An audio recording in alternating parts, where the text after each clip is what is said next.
December 21 நம்ம மாறன் சீரியலில் நாளைக்கான எபிசோடில் ஒரு சூப்பரான அதிரடியான ப்ரோமோ வந்திருக்குன்னு கூட சொல்லலாம். அதுக்கு முன்னாடி மறக்காமல் நம்ம சேனலை லைக் அண்ட் சப்ஸ்கிரைப் பண்ணிக்கோங்க. நீங்கள் போடுற ஒவ்வொரு லைக்கும் அடுத்தடுத்து வீடியோ போடுறதுக்கு எங்களுக்கு ஆர்வமாக இருக்கும். வாங்க வீடியோ கேட்கலாம். இந்த எபிசோடில் என்ன நடந்துச்சு அப்படின்னு பார்த்தீங்கன்னா, நம்ம மாறன், வள்ளி, வீரா எல்லாருமே ஒரு வழியாக கோயிலுக்கு கிளம்பி போயிட்டாங்க. போயிட்டு அவங்க கிராமத்து வீட்டில் வந்து நின்று பேசிகிட்டு இருக்காங்க. அப்போ ராமச்சந்திரன் வந்து ரொம்ப ஃபீல் பண்ணி சொல்லிட்டு இருக்காரு.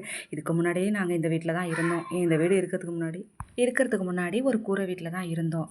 அதுக்கப்புறம் எல்லாரும் படிப்படியாக எங்களோட உழைப்பில் கட்டின வீடு தான் இந்த வீடு. கொத்தனார் யாருமே இல்லாமல் நாங்களாகவே எல்லாருமே சேர்ந்து கட்டின ஒரு வீடு அப்படின்னு சொல்கிறாங்க. அப்போ நம்ம வீரா, கண்மணி எல்லாருமே ரொம்ப ஆச்சரியமாக பார்த்துட்ருக்காங்க. அப்போ நம்ம வள்ளி வந்து ஃபீல் பண்ண ஆரம்பிச்சிட்டாங்க. ஆல்ரெடி அவங்க இருந்தது எல்லாத்தையுமே அவங்க நினச்சி பார்த்துட்ருக்காங்க. உடனே நம்ம ராமச்சந்திரன் சொல்கிறாரு, சரி ஓகே பேசிக்கிட்டு இருந்ததெல்லாம் போதும், வள்ளி நீ சாப்பாடு ரெடி பண்ணு அப்படின்னு சொல்கிறாங்க. அதை இவங்களுக்கு காதில் விழுகலை. இவங்க ஃபுல்லாக ஆழ்ந்து அந்த சிந்தனையில் போயிட்டுருக்காங்க. மறுபடியும் வள்ளி நான் சொல்கிறது உனக்கு கேட்குதா இல்லையா அப்படின்னு சொல்லி நம்ம ராமச்சந்திரன் கேட்க, உடனே நம்ம வள்ளியை சொல்லுங்கண்ணா என்னண்ணா அப்படின்னு சொல்லி கேட்குறப்ப, நைட்டு சாப்பிட்றதுக்கு ஏதாவது ரெடி பண்ணுமா அப்படின்னு சொல்கிறாரு. ஓகேண்ணா நான் போய் ரெடி பண்ணுறேன் அப்படின்னு சொல்லிட்டு கிளம்புறாங்க. அந்த நேரம் பார்த்து அந்த ஊருக்காரரான அவங்க சித்தப்பா வந்து வராங்க. உடனே ராமச்சந்திரனை பார்த்து, என்ன ராமச்சந்திரா அப்படின்னு சொல்லி கேட்குறாங்க. சித்தப்பா வாங்க சித்தப்பா அப்படின்னு சொல்லி கூப்பிட்டப்ப, என்ன ஓகேவா எல்லாம் பிடிச்சிருக்கா, இப்போ அது ஒரு தடவை தான் வர்றீங்க, சிட்டி சைடெல்லாம் போனோன்னா நம்ம கிராமத்தெல்லாம் மறந்துடுறீங்க அப்படின்னு சொல்கிறப்ப, ஐயோ அதெல்லாம் இல்லை சித்தப்பா, நம்ம கிராமத்தை போய் நான் மறப்பேனா அப்படின்னு சொல்லிட்டு நம்ம ராமச்சந்திரன் சொல்கிறாரு. சரி ஓகே உங்களுக்கு நைட்டுக்கு எல்லாருக்கும் தேவையான சாப்பாடு வந்து ரெடியாக இருக்குது. நாங்கள் இருக்கும்பொழுது நீங்கள் எதுக்கு சமைக்கிறீங்க? இங்கே வந்து இருக்கிற நாள் ஃபுல்லாக நீங்கள் சமைக்கக்கூடாது. காலை மதியம் நைட்டு ஃபுல்லாக வந்துட்டு நாங்கள் தான் உங்களுக்கு சாப்பாடு தருவோம் அப்படின்னு சொல்கிறப்ப, ஐயோ உங்களுக்கே வீண் சிரமம், நாங்கள் இருக்கிறது ஒரு 6 பேரை நாங்களே பார்த்துக்குறோம் அப்படின்னு சொல்கிறப்ப, அதனால தான் நான் சொல்கிறேன், நீங்கள் இங்கே இருக்கிற வரைக்கும் நாங்கள் தான் உங்களை பார்த்துக்குவோம், கண்டிப்பாக உங்களை சமைக்க விட மாட்டோம், நீங்கள் ஃபுல்லாக இங்கே தான் சாப்பிடணும் அப்படின்னு சொல்லிட்டு ஆர்டர் போடுறாங்க.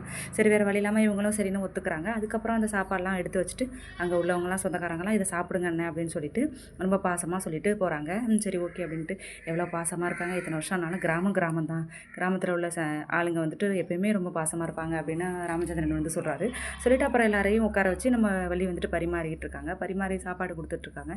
சாப்பாடு கொடுக்குறப்ப ராகவன் வந்துட்டு கண்மணிக்கு ஊட்டி விடுறாங்க. அதுக்கப்புறம் வீராவுக்கு வந்துட்டு நம்ம மாறன் ஊட்டி விடுறாரு. அதுக்கப்புறம் வீரா வந்து பிடிக்காம இருந்தாலும் சரி என்ன பண்ணுறது, வேறு வழி இல்லை அப்படின்ட்டு அதை வாங்கிட்டு சாப்பிட்டுட்ருக்காங்க.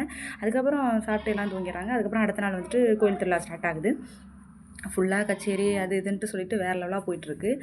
ஒருத்தர் வந்துட்டு அனௌன்ஸ் பண்ணிகிட்ருக்காரு. அனௌன்ஸ் பண்ணுறவர் வந்து இன்றைக்கி வந்துட்டு அன்னதானம் வந்து கண்டிப்பாக எல்லாருமே அன்னதானத்தில் வந்து கலந்துக்கணும், எல்லாருமே சாப்பிட்ணும் அப்படின்ற மாதிரி அனௌன்ஸ் பண்ணுறாரு. அப்புறம் இன்னொரு பையன் வந்துட்டு, என்னென்ன ரொம்ப பேசிக்கிட்டே இருக்கீங்க, ஏதாவது பாட்டை போட்டு விடலாம்ல அப்படின்னு சொல்லி கேட்குறான். பாட்டு தானே, நீ ஒன்றும் கவலைப்படாத இப்போ பாரு அப்படின்னு சொல்லிட்டு ஒரு 80s சாங்கை வந்துட்டு போட்டு விடுறாரு. போட்டு விடுறதுக்கப்புறம் நம்ம வள்ளி ஃபேமிலி எல்லாருமே வர்றாங்க. அப்போ வள்ளி வந்துட்டு கையில் தாம்பூலத்தட்டோட வராங்க.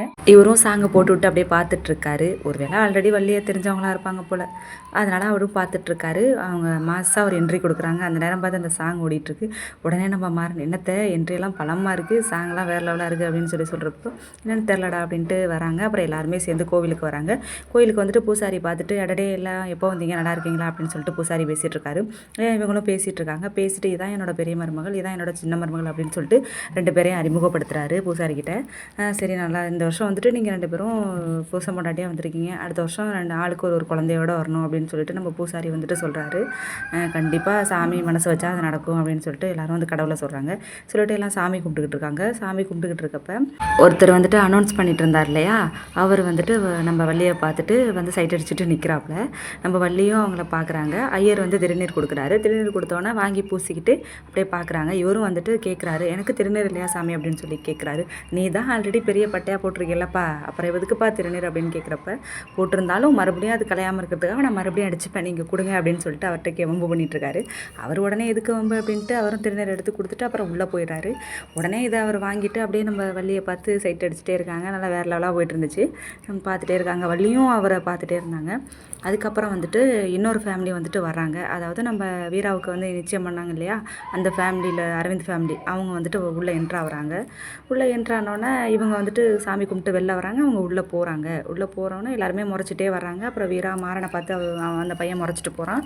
அவனை பார்த்து இவங்களும் முறைச்சிட்டு அதோட வந்துடுறாங்க. அதுக்கப்புறம் வந்து அடுத்த நாள் நைட்டு ஸ்டார்ட் ஆகிடுது. அப்புறம் நைட்டு வந்துட்டு எல்லாம் தூங்குறதுக்காக ரெடி பண்ணிகிட்ருக்காங்க. வெளியில் வந்து கட்டில் போட்டிருக்காங்க. கிராம சைட்லையா, அதனால் ஃபுல்லாக வந்து கைத்து கட்டில் தான். சரி அவங்க அப்பாவுக்கு ஆல்ரெடி போட்டாச்சு, ராமச்சந்திரனுக்கு வந்து கட்டில்லாம் இருக்குது. மாறன் வந்துட்டு அந்த கட்டில் எடுத்து இப்படி உத்து பார்த்துட்டு அதில் ஏறி உட்காந்து பார்க்குறாரு. உடனே நம்ம ராகவன் வந்து என்னடா கட்டில் உட்காந்து பார்க்குறேன் என்னடா அப்படின்னு சொல்லி கேட்குறப்ப, இல்லைடா நானும் என் பொண்டாட்டியும் தூங்க போகிறோம், ஆனால் கட்டில் வந்துட்டு ரொம்ப சின்னதாக இருக்குது, அதான் ஓகேவா இது நல்லா இதோட சைஸ் கரெக்டாக இருக்குமா அப்படின்னு சொல்லி பார்த்துட்ருக்கேன் அப்படின்னு சொல்ல முடியுது.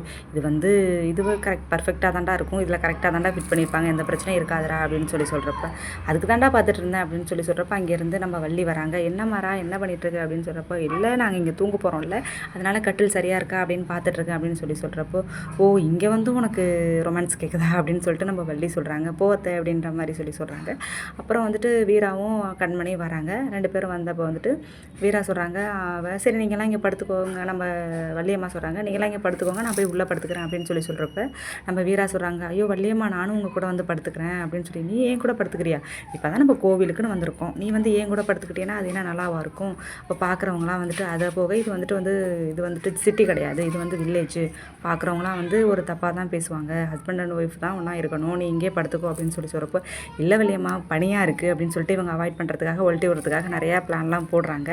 வள்ளி அதை கேட்குற மாதிரி இல்லை. மாறன் வந்து ஆசையாக வீராவுக்காக வெயிட் பண்ணிட்டு இருக்காப்லையா, அதனால சரி ஓகே நீ இங்கேயே தூங்கு அப்படின்ற மாதிரி பேசிடுறாங்க. அப்போ கண்மணி இங்கேயா தூங்குறது அப்படின்னு சொல்லி கேட்குறப்போ, ஆமாம் கண்மணி இங்கே தான் தூங்கணும் அப்படின்னு சொல்லிட்டு கண்மணிகிட்டேயும் சொன்னோன்னே சரி ஓகே அப்படின்ட்டு 2 பேருமே தூங்குறதுக்காக ஓகே பண்ணிடுறாங்க. அப்புறம் வந்துட்டு நம்ம ராகவன் வந்துட்டு கட்டில் கொண்டாந்து போடுறாரு. போட்டுட்டு சரி கண்மணி வா தூங்கலாம் அப்படின்னு சொல்லி சொல்கிறப்ப, இந்த இடம் எப்படிங்க நம்மளுக்கு பத்தும், ஒரு இதை டிஸ்டர்பன்ஸாக இருக்க மாதிரி எனக்கு தெரியுது, கொஞ்சம் இடைஞ்சலாக இருக்கும் அப்படின்ற மாதிரி சொல்கிறாங்க. அப்போனா ஓகே கண்மணி நீ வந்து கட்டில் படுத்துக்கோ, நான் வந்து கீழே படுத்துக்கிறேன் அப்படின்னு சொல்லிட்டு நம்ம ராகவன் சொல்கிறாரு. அடடா அதெல்லாம் வேணாங்க, நம்ம 2 பேருமே இங்கே அட்ஜஸ்ட் பண்ணி படுத்துக்கலாம் அப்படின்னு சொல்லி சொல்கிறாங்க. சரி ஓகே அப்படின்ட்டு அவங்க 2 பேரும் படுத்துட்டாங்க. அதுக்கப்புறம் நம்ம வீரா வந்து யோசிச்சுட்டு நிற்கிறாங்க. உடனே மாறன் என்ன வீரா என்ன யோசிச்சுட்டு நிற்கிற அப்படின்னு சொல்லி சொல்கிறப்போ, இல்லை உன் கூட தூங்குறதா அப்படின்னு தான் யோசிச்சுட்டு இருக்கு அப்படின்னு சொல்கிறப்ப, இங்கே இது வந்து கிராமம், நம்ம வந்து சிட்டி மாதிரி கிடையாது, இங்கே வந்து நீ தனித்தனியாக கொஞ்சம் இருக்கிறது நம்ம ஊர்க்காரங்களுக்கு தெரிஞ்சாலே பஞ்சாயத்து வைக்க ஆரம்பிச்சிருவாங்க, கிராம சைடெலாம் பற்றி உனக்கு தெரியும்ல அப்படின்னு சொல்லிட்டு எக்ஸ்பிளைன் பண்ணுறாரு.